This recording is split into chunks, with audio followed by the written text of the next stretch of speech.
Railway, RRB, ALP के अंदर खगोल विज्ञान की दूरी का एक प्रश्न हमेशा बनता है, जो आपको 1 नंबर देके जाएगा। इस प्रश्न के बारे में आपको जानकारी होनी ही चाहिए। तो चलिए शुरू करते हैं। आज का टॉपिक है खगोल विज्ञान की दूरी। वैसे ये टॉपिक दूरी और विस्थापन के अंदर आता है, उसी का एक ये भाग है जो है खगोल विज्ञान की दूरी। खगोल विज्ञान का मतलब होता है सामान्य दूरी हम मापते हैं मीटर में, किलोमीटर में, सेंटीमीटर में, लेकिन खगोल विज्ञान की दूरी का मतलब है पृथ्वी और ग्रहों की दूरी, या फिर पृथ्वी से परे की दूरियां को जिसमें हम मापते हैं वो होती है खगोल विज्ञान की दूरी। वो दूरी मापी जाती है 3 मुख्य मात्रकों के अंदर। पहला मात्रक है खगोलीय इकाई, दूसरा है प्रकाश वर्ष और तीसरा है पारसेक। जिसमें से खगोलीय इकाई थोड़ा सा छोटा मात्रक है, प्रकाश वर्ष खगोलीय इकाई से बड़ा मात्रक है और प्रकाश वर्ष से बड़ा मात्रक पारसेक है। यानी कि सबसे बड़ा मात्रक जो है दूरी का वो है पारसेक। अब हम बात करेंगे सबसे पहले खगोलीय इकाई, जो कि होता है दूरी का ही मात्रक है। यह है हमारा खगोलीय इकाई। यह जो मात्रक होता है यह सूर्य और ग्रहों के बीच की दूरी को मापने वाला मात्रक है। तो इसका मतलब यह हुआ जितना हमारे सौर मंडल में ग्रह है वो सूर्य के चारों तरफ परिक्रमा कर रहे हैं, वो कितनी दूरी पर परिक्रमा कर रहे हैं, उस दूरी को मापने के लिए जो मात्रक उपयोग में लिया जाता है वो है खगोलीय इकाई। अब इसको हम समझेंगे एक परिभाषा के तौर पर। एक खगोलीय इकाई किसके बराबर होती है? एक खगोलीय इकाई बराबर होती है पृथ्वी के केंद्र और सूर्य के केंद्र के बीच की दूरी को हम यहां पर एक खगोलीय इकाई के रूप में जानते हैं। माना कि ये हमारे पास पृथ्वी है और ये हमारे पास सन है, यानी कि अर्थ का सेंटर और सन यानी कि सूर्य का सेंटर, ये जो बीच की दूरी है इस दूरी को हम कहते हैं एक खगोलीय इकाई, यानी कि एक AU। यहां पर AU जो है इसका प्रतीक है खगोलीय इकाई का। यहां पर एक AU का क्या मतलब हुआ?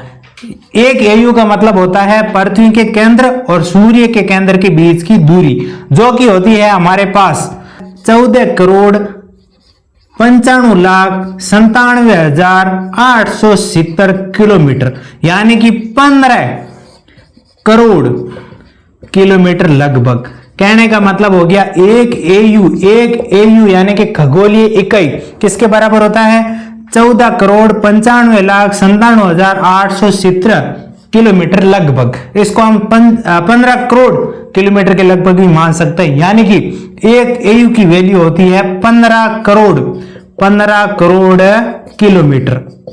उदाहरण लिया जैसे ये तो हमने निकाल लिया है कि पृथ्वी व सूर्य के बीच की दूरी, पृथ्वी व सूर्य के बीच की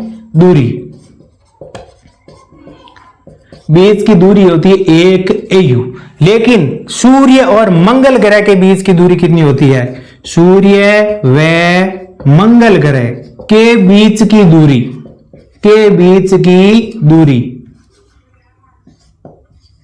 लगभग होती है 1.52 AU। तीसरा उदाहरण लेते हैं सूर्य व प्लूटो ग्रह, जो कि अब बोने ग्रह के रूप में जाना जाता है। पहले जो होता था कि वो जो प्लूटो ग्रह है वो भी ग्रह की श्रेणी में आता था, लेकिन वो अब ग्रह की श्रेणी के पैमाने पर खरा नहीं उतरा है, तो उसको यहाँ पर बोने ग्रह के रूप में रखा गया है। पहले 9 ग्रह हुआ करते थे, इसके बाद में हो गए हैं 8 ग्रह, और 9वां ग्रह है प्लूटो।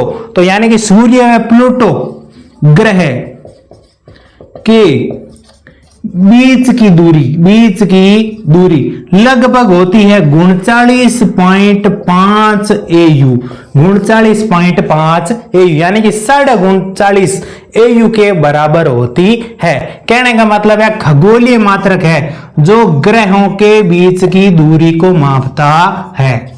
अब हम बात करेंगे प्रकाश वर्ष की। प्रकाश वर्ष का मतलब हो गया यहां पर एक साल में प्रकाश 3 × 10⁸ मीटर प्रति सेकंड से गति करता है और इस गति के दौरान जो दूरी तय करेगा उस दूरी को हम कहेंगे यहां पर 1 प्रकाश वर्ष यानी कि 1 लाइट ईयर। कहने का मतलब ये हो गया कि 1 साल के अंदर जो प्रकाश है वो 3 गुणा 10 की घात 8 मीटर पर सेकेंड की चाल से जो गति करेगा वो 1 साल के अंदर कितनी दूरी तय कर लेगा, उस दूरी को हम यहां पर कहेंगे 1 लाइट ईयर यानी कि 1 प्रकाश वर्ष।